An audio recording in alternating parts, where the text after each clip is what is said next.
Hey guys, this is my Blood Necromancer update on Diablo IV in order for you to easily farm in endgame. It will combine a base of overpowered damage with critical strike damage in order to have our big orange numbers. You'll see that it's quite efficient even if you're farming with several levels below.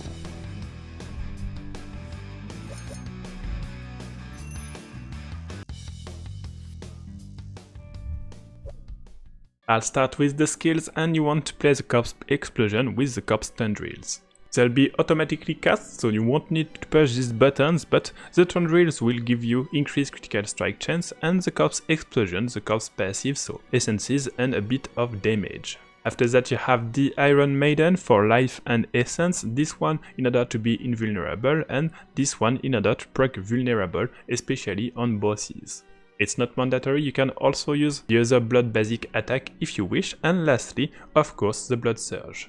For the gear, first you want to have a chance to proc a blood orb because they'll give you a good boost that we have on the Paragon setup.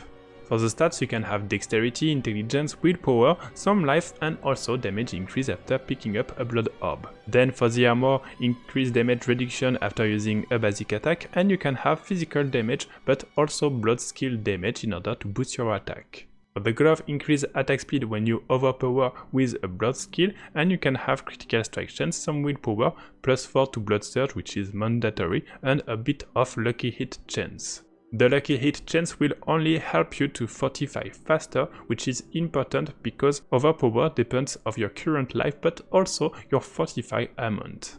For the pants you should have temerity because it will give you a barrier when you have full life, so it will help you to stay always healthy and a bit more tanky. In the meantime you can also take increased armor when you deal damage.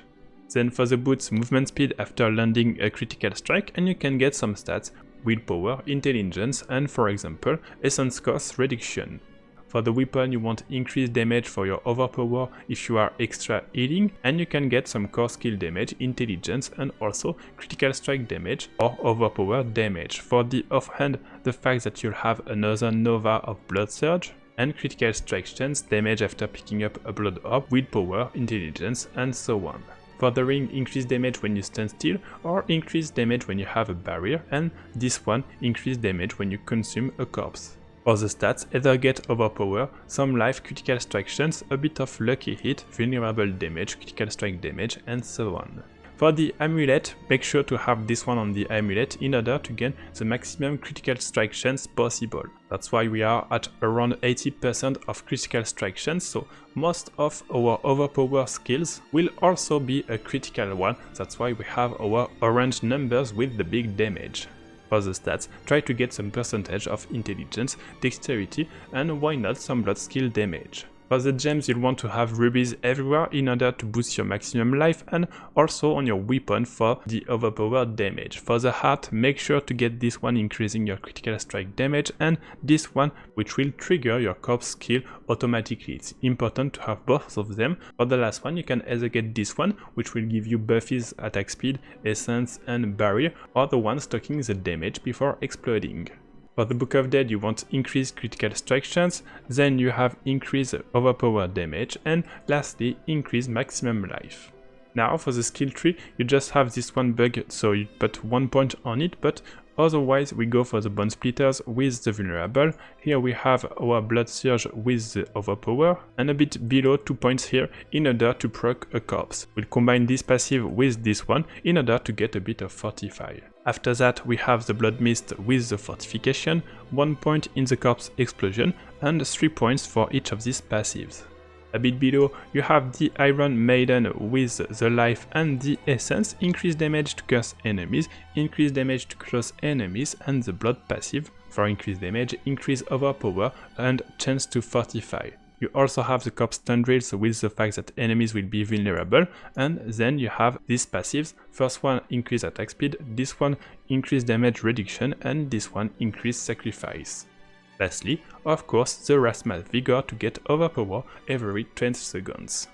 For the Paragon you want to start with the overpower glyph and then get this board in order to have the overpower damage. You also want this glyph which will increase the critical strike damage, and then we'll go on the left in order to have this one, Blood Orbs will fortify when you get one. You don't need to get this passive, and then we'll get this board in order to have this glyph damage while fortified. You also have here a bit of critical strike damage, and you don't want to get this one, so you can move directly to the next board here with the glyph increasing damage while healthy. You can also take the increased damage to vulnerable, even if it has been a bit nerfed, so you can choose between both if you want. This board is the bone board just here, so you don't need to get this passive, and then we go back at the beginning, and at the top of it you take our last board with increased damage when you consume corpse, and lastly the last glyph increased damage to close targets. I'll let you enjoy the gameplay, and just don't forget that you don't need to press the button of the corpse explosion and corpse tendrils, and otherwise use your curse if you need some essence and the blood mist if you are in trouble. Lastly, use your basic attack if you lack of essence, and just use the blood surge in order to kill elites and bosses.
Thanks for watching this video, I hope that you like it, and if you have any question feel free to post in the comments. Don't forget to subscribe to our channel if you like the content.